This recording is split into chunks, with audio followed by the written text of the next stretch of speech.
Hey there, today I am sharing 5 pros and cons for different packing methods. We are going to be testing the packing cube method and the rolling method. I will show you the pros and cons of each, and I will tell you which one I think is better. Choosing the rolling method or the packing cube method is completely subjective for your travel routine. What process do you use to pack a suitcase? The packing method that you choose may mean that you are a spatial thinker or that you have more of an engineer brain.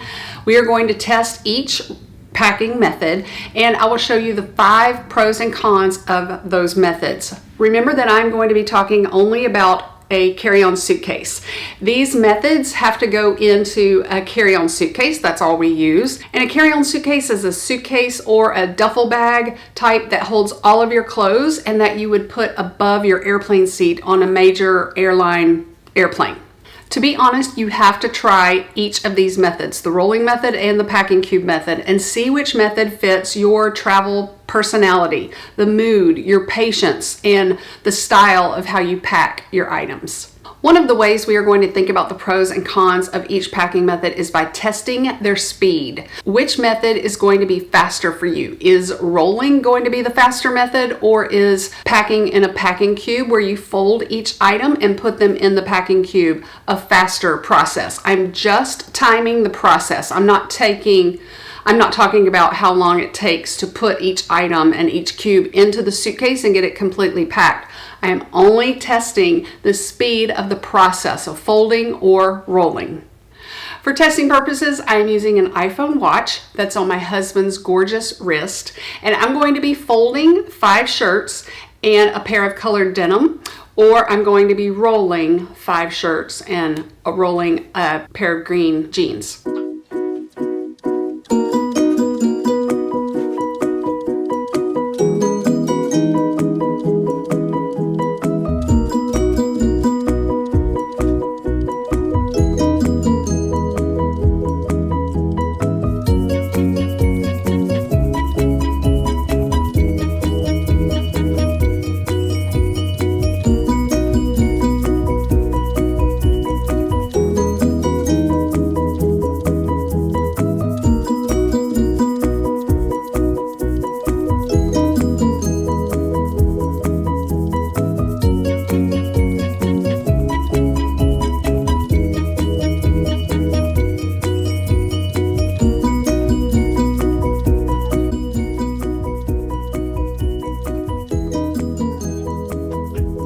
In this test, you can see that me folding clothes is faster than rolling them. The next pro and con to think about is whether you want to have all of your items in one place. I think both methods are going to give you all of your items in one place. For the packing cube method, I fold and pack my clothes in each cube. Then when I get to my travel destination, I take them out, put them in the drawer of the hotel room, and they are in one place, done. Easy and done. With the rolling method, I roll each item, put them in the suitcase, arrange them how I want them, and then when I get to the hotel room, a con is that I have to take out each piece. Like, I can't pull out all of the rolled things and hold them as I'm walking to the drawer. That's just a matter of preference. With the packing cube, I unzip the cube and then take out each item, but I hang up most of my tops. So having them all in one place isn't necessarily a pro that helped me choose which method to use.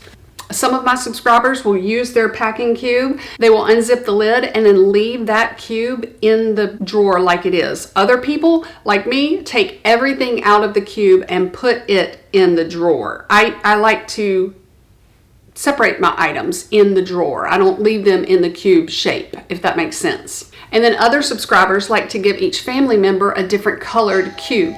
Like this set is a bright pink set. They have all different colors, and I will link all of these things I talk about below so that you can make your choice. For me, when I get to my location, unrolling each item and then having to hang them up would take more time than just pulling them out of the cube and hanging them up.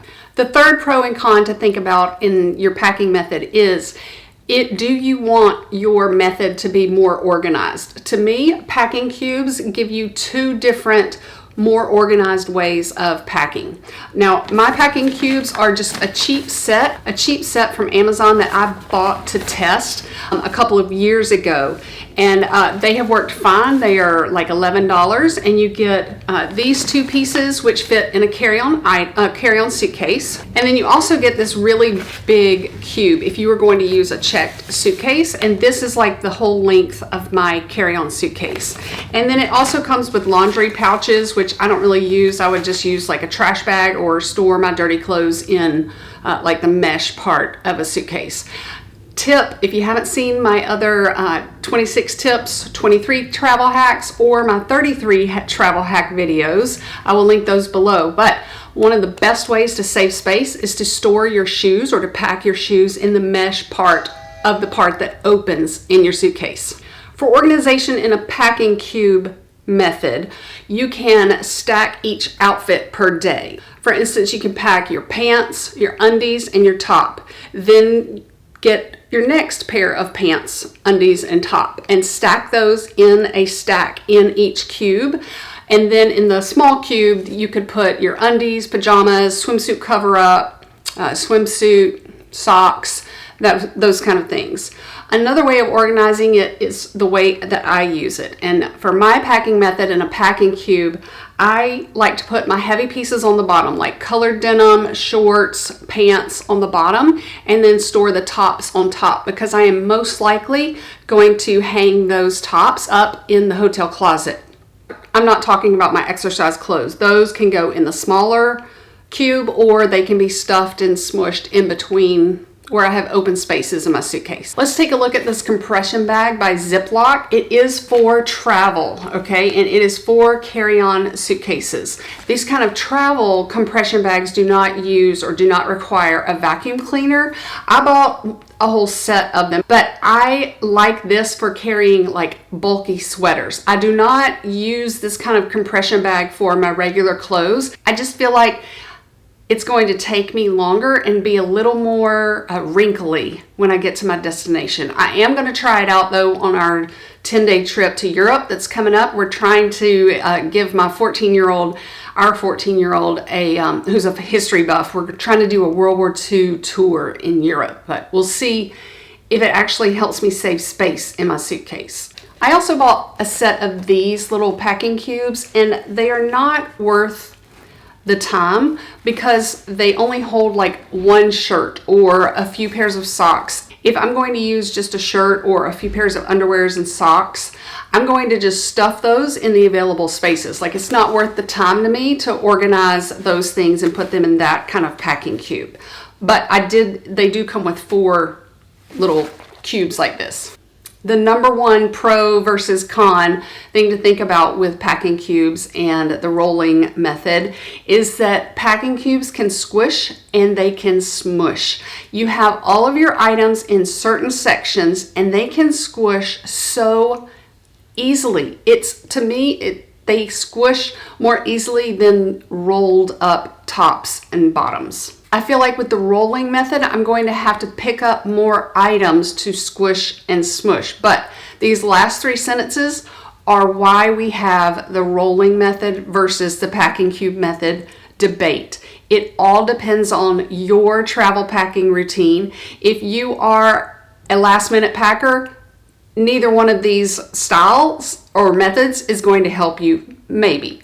If you are a throw everything in kind of person with no organization, they might not help you either. It depends on what your style is, your travel personality is, and the patience that you have and the time that you have, and if you care about the time it takes for you to pack. Also, if you find yourself rearranging all the parts of your suitcase after you pack your clothes, then packing cubes might be better for you. But you have to try each method out. Try the rolling method on your next vacation. Then the next time you travel, try the packing cube method and see which method works for you. It is so subjective and based on your travel personality. Like I said, my name is Laurie, and I want to say thank you for visiting my Travel Tips by Laurie YouTube channel. I have so many other videos about tips and hacks and fashion, airport fashion ideas for you. So check out my channel, and I will link some other videos below too. And while you're thinking about it, hit that subscribe button. Thanks again.